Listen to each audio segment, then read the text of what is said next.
आइए, आपने अभी शास्त्रीय संगीत का आनंद लिया।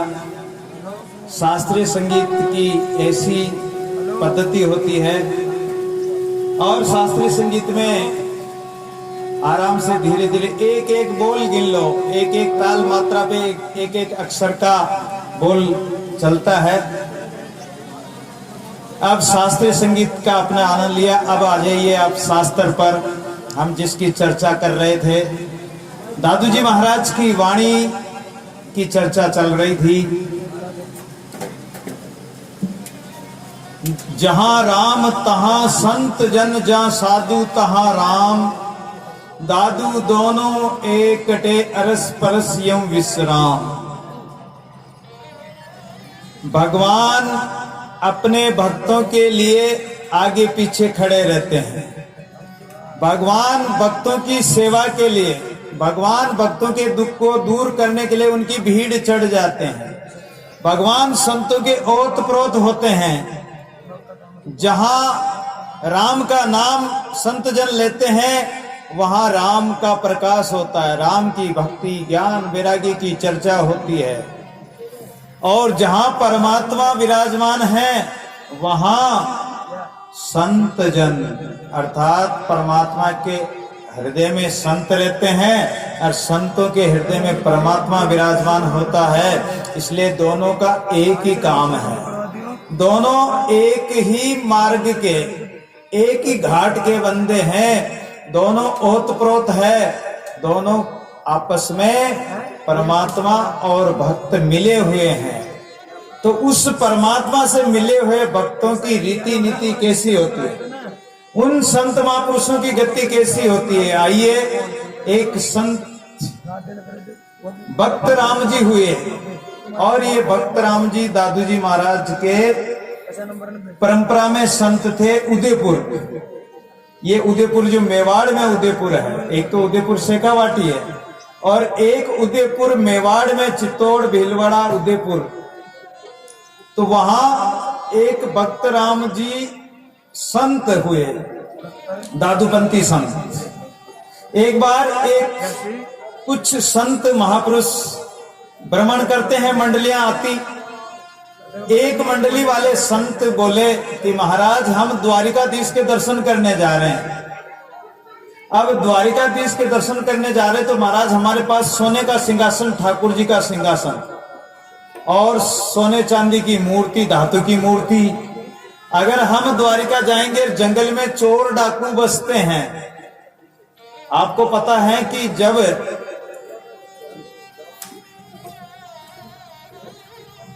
जंगल में कोई चोर डाकू मिल जाए तो वो सब कुछ लूट लेते हैं। तो उन संतों ने विचार किया कि उदयपुर में जो संत विराजते हैं, इन संतों के पास ठाकुर जी का सिंहासन रख देते हैं, बटवा रख देते हैं और द्वारिका दर्शन करके वापस आके ले लेंगे।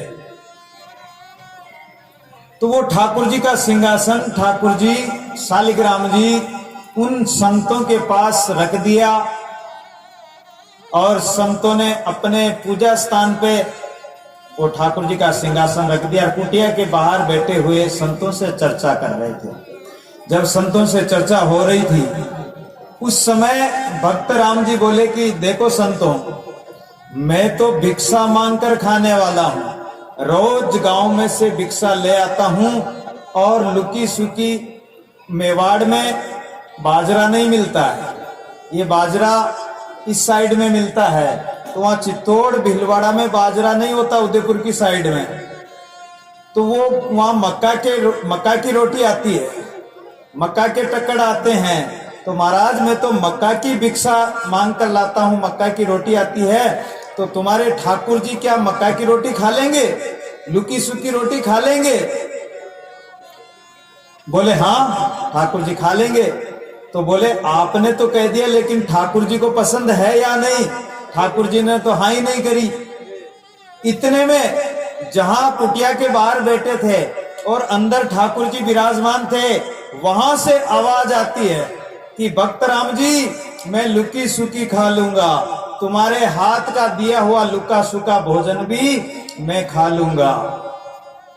ऐसे भगवान हैं और ऐसे भगत हैं, ऐसे संत महापुरुष है जिनके सामने संत और परमात्मा स्वयं ठाकुर गोविंद, वो मेरा सांवरिया कह रहा है कि मैं लुकी सुकी रोटी खा लूंगा।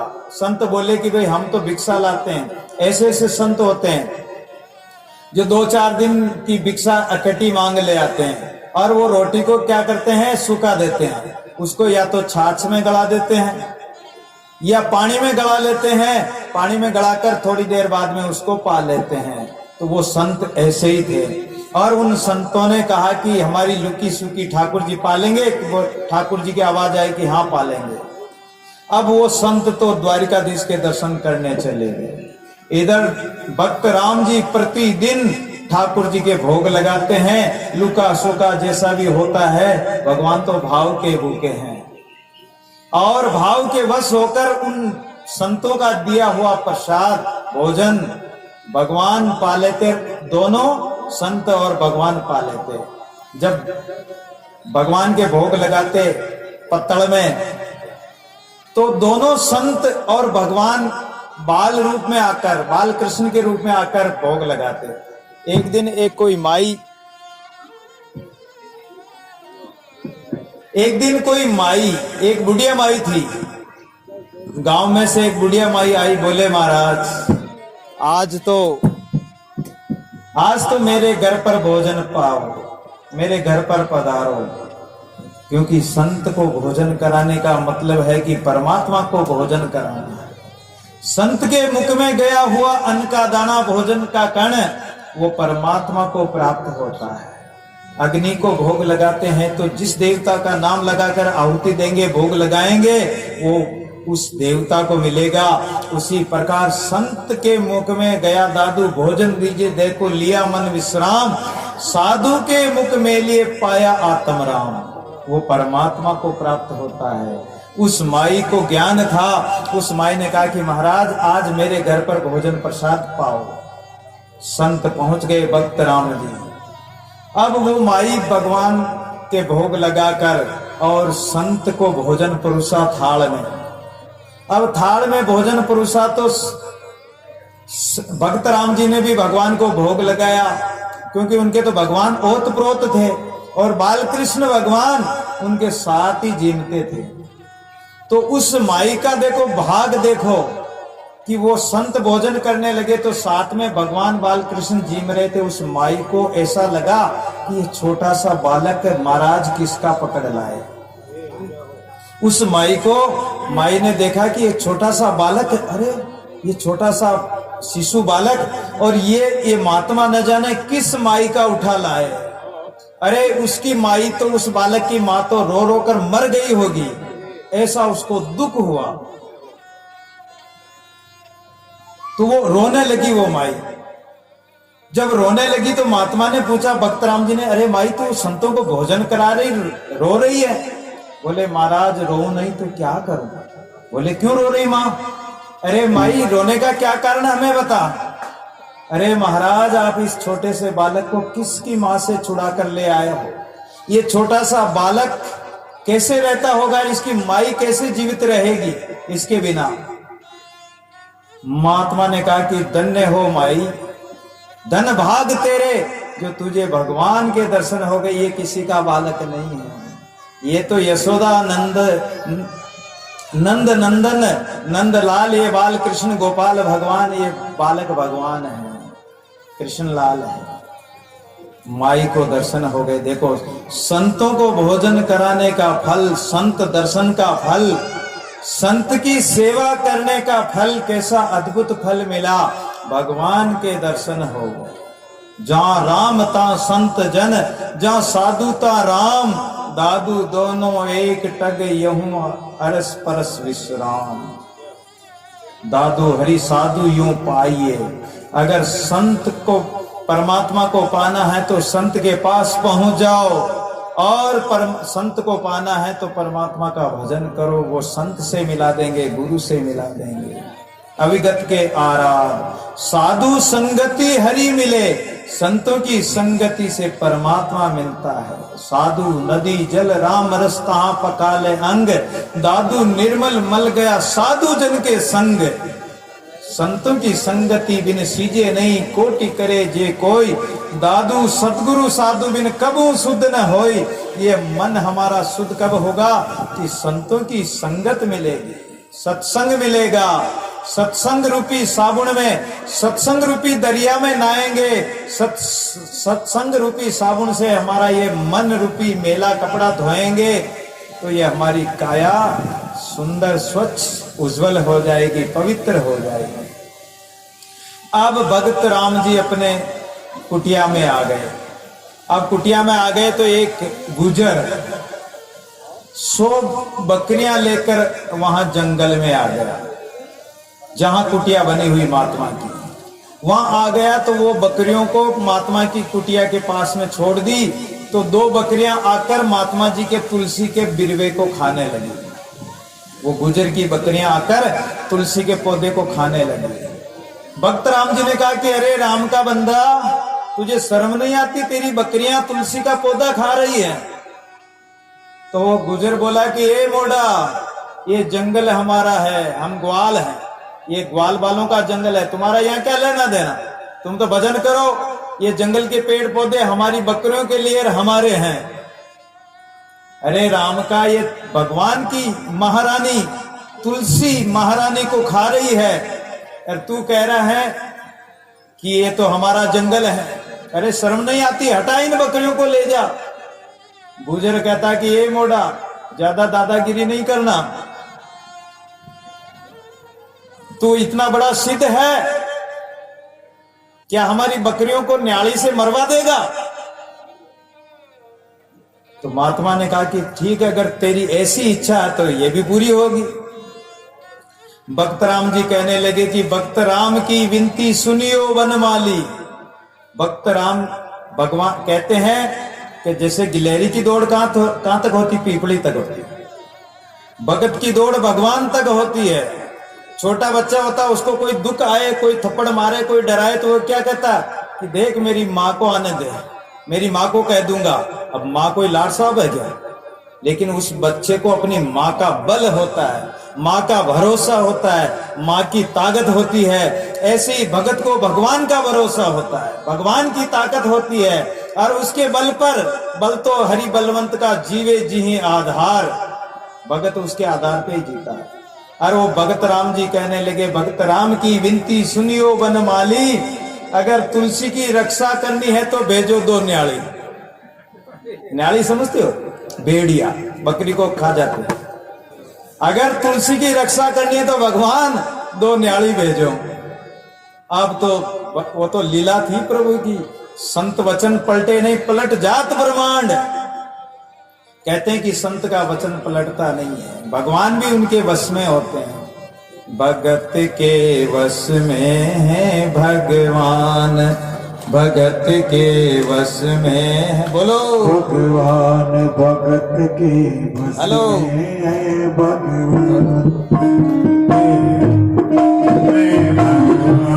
भगत के वश में है भगवान, भगत के वश में है भगवान,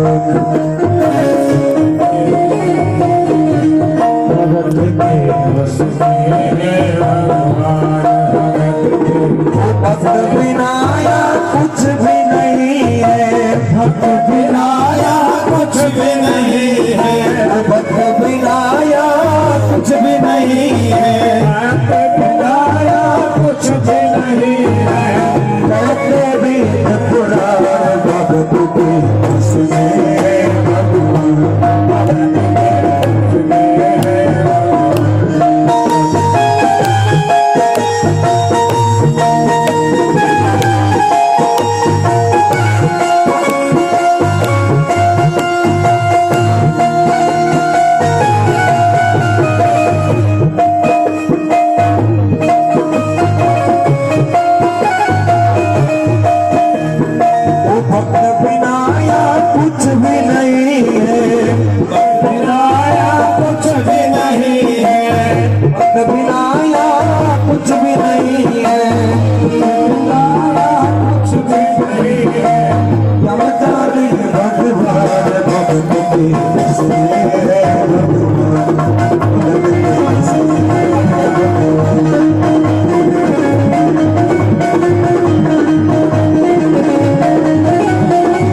भगत राम की विनती सुनियो बनमाली, अगर तुलसी की रक्षा करनी है तो भेजो दो न्याली। और दो न्याली प्रकट हो गए। अब दो न्याली प्रकट हो गए तो दोनों न्याली प्रकट होकर उन बकरियों को मार दिया। अब जब बकरियां मार दी तो गुजर ने देखा कि अरे मेरी दो बकरियां मार दी। गुजर और ज्यादा भड़का कि मेरी दो बकरियां मर गई तो मर जाने दो, मेरे पास 100 बकरियां हैं। वो सारी बकरियों को लाके और छोड़ दिया कि मोड़ा अब देखता हूं तुझे, तू मेरी 100 बकरियों को कैसे मरवाता, 100 न्याली बुलाएगा। भक्त राम जी बोले कि ठीक है। फिर भक्त राम जी ने भगवान से प्रार्थना की कि भक्त राम की विनती सुनियो बनमाली, और तुलसी की रक्षा करो और भेजो 100 न्याली। अगर रक्षा करनी तो 100 न्याली भेज दो, तो 100 न्याली प्रकट हो गए, वहां क्या देर लगती। उसी समय सारी बकरियों को मार के गिरा दिया। अब तो गुजर रोने लगा कि हाय हाय मेरी सारी बकरियां मारी गई, और मेरा उधर पूर्ति, मेरा घर का खर्चा, मेरा सारा काम बकरियों से ही चलता। बकरियों का दूध, बकरियों की ऊन, बकरियों के बच्चे, इसी से हमारा काम चलता, सारी बकरियां मारी गई। अरे महाराज मेरा तो सारा सत्यानाश हो गया, सर्वनाश हो गया। अरे राम का जब पहले कहा जब क्यों नहीं माना। ये बात जो मति पीछे उजे सो मति पहली होई, कबू न होवे जीव दुखी दादू सुखिया सोई। जो मति बाद में उत्पन्न हुई वो पहले उत्पन्न क्यों न हुई। जब सब कुछ नाश हो गया, सब कुछ नष्ट हो गया, तब तेरे में मति आई। सजनों हमारे साथ भी ऐसा ही बीतता है। हमारा सब कुछ लुट जाता है, श्वास की पूंजी खत्म हो जाती, लुट जाती है, और तब हमें फिर मति आती है कि अरे हमारे पास इतना समय था, हमने भजन नहीं किया, नहीं किया, हम उस कामों में लगे रहे। तो जो मति पीछे उपजे वो मति पहले क्यों न उत्पन्न हो जाए, वो विचार पहले क्यों न कर लो। काल करे सो आज कर, आज करे सो अब, पल में परले होएगी बहुरी भजेगो कब। कब भजेगा परमात्मा, कब परमात्मा का सुमरण करोगे, कब सुमरोगे राम साधो। कबीर का एक भजन आता है कि कब सुमरोगे। अरे बालपन गया, बचपन गया, जवानी गई, बुढ़ापा आया और फिर रोया। बहुत पसारा कर गया, कुछ हाथ न आया, दादू हरि की भक्ति बिन प्राणी पछताया। अंत में पछताना पड़ेगा, कुछ हाथ नहीं आएगा।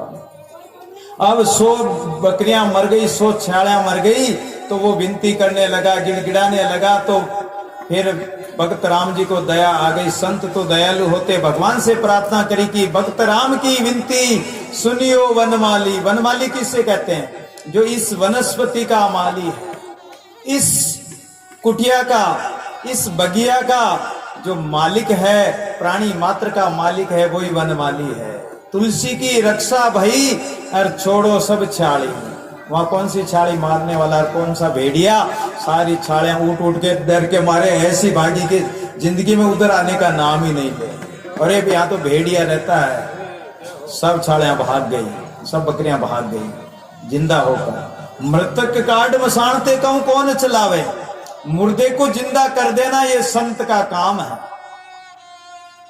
एक दादूपंथी संत थे हरियाणा में, सिहा में, राम स्वरूप बाबा, राम रूप बाबा भी कहते हैं, राम स्वरूप बाबा भी कहते हैं। एक माई का लड़का मर गया। वो माई लेकर महात्मा के पास कुटिया में, आश्रम में पहुंच गई। बोले महाराज मेरा तो इकलौता बेटा है, ये मर गया, इसके बिना मेरा क्या जीवन, मुझे भी मार दो। महात्मा को दया आ गई। महात्मा ने उसके सिर पर, शरीर पर हाथ फेरा, सत्य राम बोलते हुए थाप लगाई कि बेटा उठ, तेरी माँ कितनी देर से तेरे लिए रो रही है। और वो लड़का खड़ा हो गया। बोले भक्तों भगवान की। तो संत महापुरुषों की ऐसी अद्भुत गति होती है कि वो परमात्मा के प्यारे भगत होते हैं, परमात्मा उनके वश में होते हैं। और उन्होंने बकरियों को छोड़ दिया, बकरियां जिंदा हो गई। गुजर चरणों में गिर गया, चेला बन गया। महाराज आज के बाद कान पकड़ता हूं, अब कभी इधर नहीं लाऊंगा बकरियां। दादू जी महाराज एक बार साफरा में पधारे, ये मनोहरपुर साफरा। एक भगत तिलोक शाह नाम का एक सेठ था, वो दादू जी महाराज को ले गया। उसके मन में ये था कि दादू जी महाराज तो बहुत चमत्कार दिखाने वाले हैं।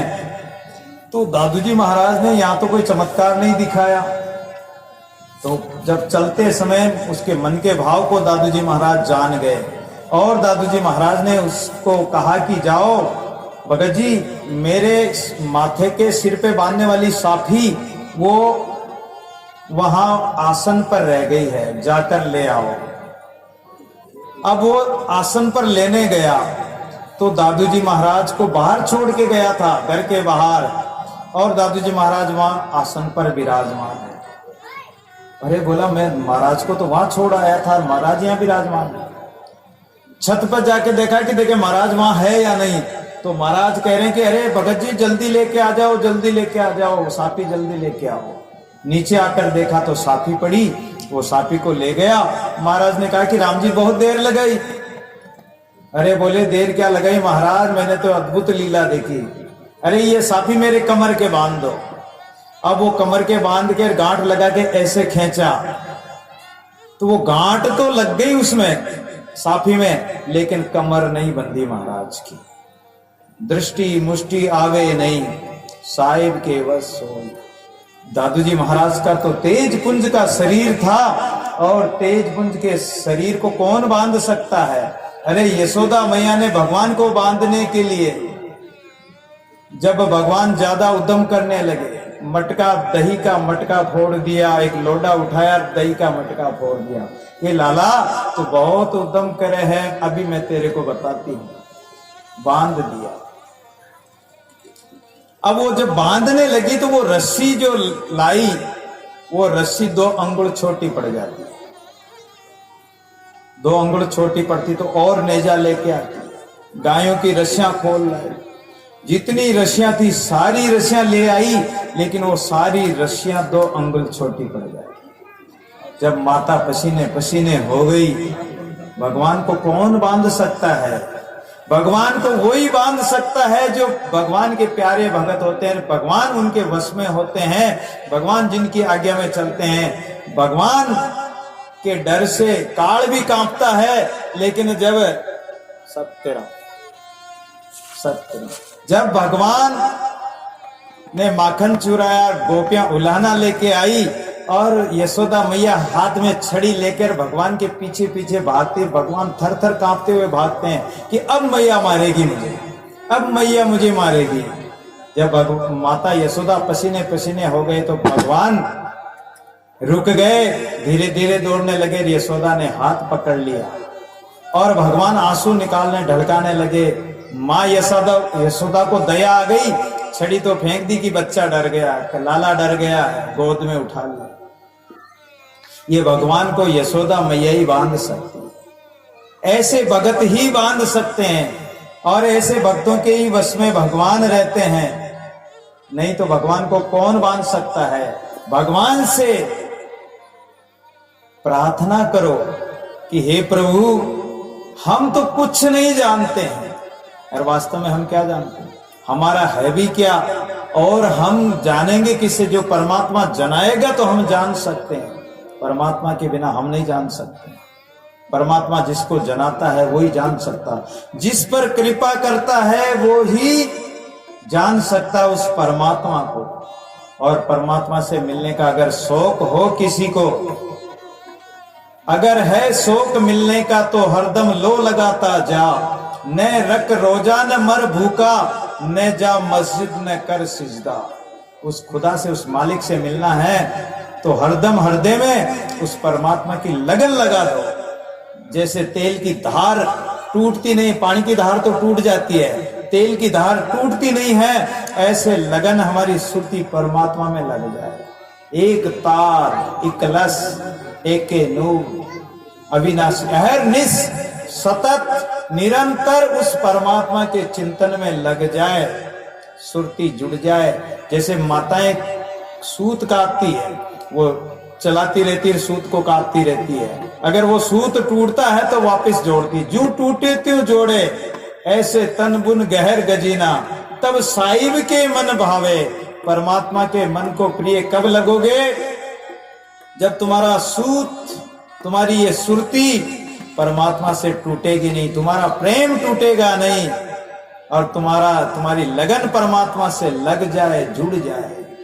अगर है शोक मिलने का तो हरदम लो लगाता जा, न रख रोजा न मर भूखा। रोजा रखने की भी जरूरत नहीं है, रखो रोजा। कहते हैं कि रोजा रखने से क्या होगा, जब तक नहीं अपना दिल नहीं खोजा तो क्या करेगा रोजा। दिल नहीं खोजा तो रोजा कुछ भी काम नहीं है। रोजा रखते हैं, शाम को जाकर मुर्गी मारते हैं, बकरा मारते हैं, जीवों की हिंसा करते हैं, तो क्या उससे मालिक प्रसन्न हो जाएगा? कभी प्रसन्न नहीं होगा। न रख रोजा न मर भूखा। भूखा मरने से अगर परमात्मा मिलता तो बहुत सारे भिखारी रहते हैं, भिखारियों को तो मिल जाता परमात्मा, नहीं मिलता। गीता में भगवान कहते हैं कि युक्ता आहार विहार से, अधिक खाने वाले का भी योग सिद्ध नहीं होता और न खाने वाले का भी नहीं होता है। ऐसा अल्प आहार करो, शरीर भी चलता रहे, ये वाहन चलता रहे, और परमात्मा का भजन करो। न जा मस्जिद न कर सिजदा। मंदिर मस्जिद जाने की जरूरत नहीं, उस परमात्मा को या पुकारो।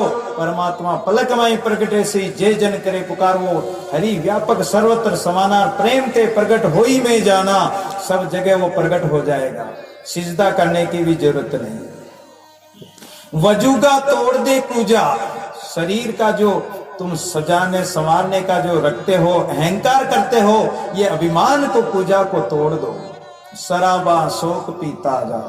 वो राम नाम की मैं, राम नाम की शराब, अर्थात राम नाम का नशा कर लो।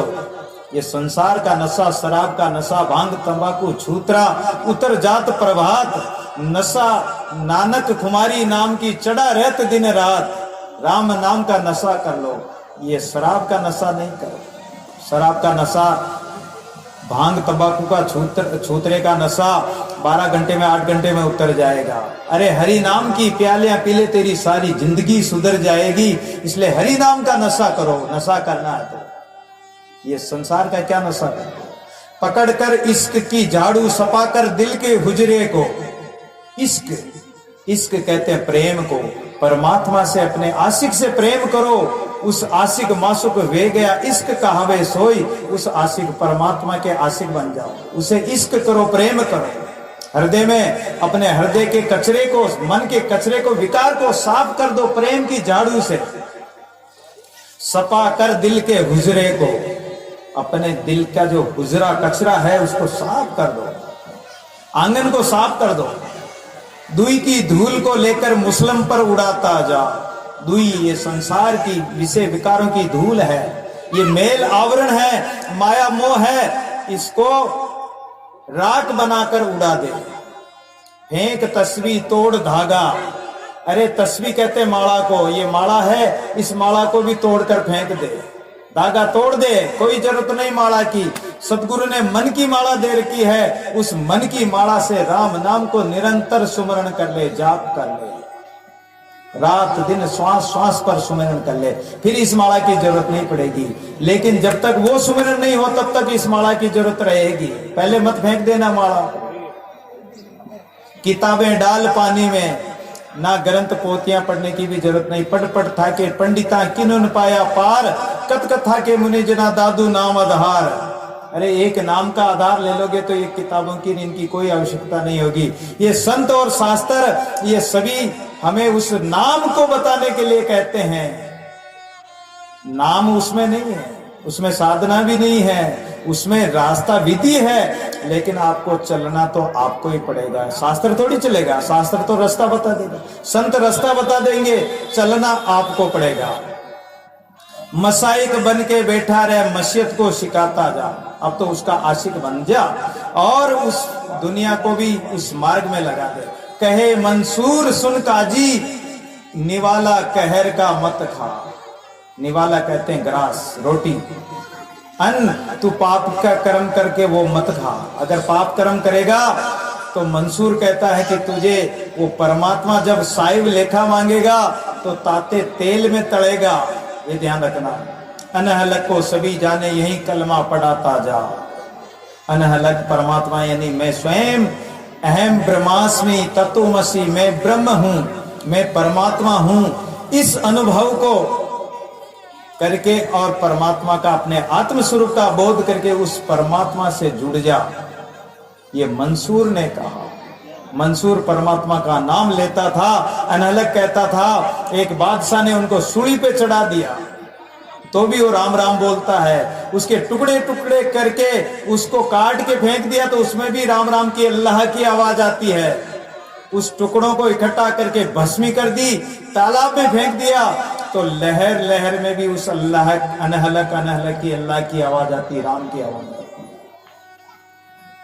ऐसा राम का नाम, जैसे प्रहलाद पर कितने कष्ट आए, लेकिन प्रहलाद ने उस राम नाम को नहीं छोड़ा। राम नाम नहीं छोड़ो रे भाई, प्राण तजो निकट जीव जाई, रति रति कर डारे मोई, साईं संग न छाड़ो तोई। चाहे मेरे टुकड़े टुकड़े कर दे, फिर भी मैं राम नाम को नहीं छोड़ सकता हूं। चाहे अग्नि में जलाओ, प्रहलाद को अग्नि में जलाया गया, फिर भी उन्होंने राम नाम नहीं छोड़ा। क्या हमारी इतनी दृढ़ता है? नहीं है। कष्ट आ जाए, थोड़ा सा कष्ट आ जाए तो हम राम नाम को छोड़ देते हैं, राम जी का भरोसा छोड़ देते हैं, कुटियापरा नहीं छोड़ देंगे कि अरे हमारा तो कोई दुख दूरी नहीं हुआ, हम तो भैरव जी के पास जाएंगे, देवी के पास जाएंगे, और कोई पत्थर को पूजने जाएंगे, या नहीं तो कोई घोड़ला को पूछने जाएंगे और वो हमारा दुख दूर करेगा। या किसी पत्थर के सिंदूर लगई, ये देवता ये हमारा दुख दूर करेंगे, ये हमें संतान देंगे, ये हमें सुख देंगे। वो पत्थर न तो तुम्हारा दुख को जानता है, न तुम्हारी पुकार सुनता है, न तुम्हारी बात का कोई जवाब देता है। वो एक परमात्मा है या वो संत महापुरुष है, जिसके चरणों में चले जाओ, उनके चरणों में माथा टेक दो। अभी गुरुजी ने भजन गाया था कि सदगुरु चरणा मस्तक धरना, राम नाम के दुस्तर तिरना। वो सदगुरु के चरणों में मस्तक धरने से ही, महापुरुष से ही कल्याण करेंगे।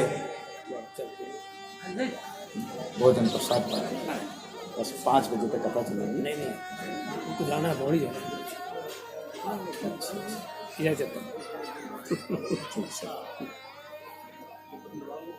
तो ये भगवान के भजन का प्रताप है, और भजन के प्रताप से ही आनंद होता है। सब कुछ कार्य मेरा आपकी कृपा से सब काम हो रहा है, मेरा आपकी कृपा से सब काम हो रहा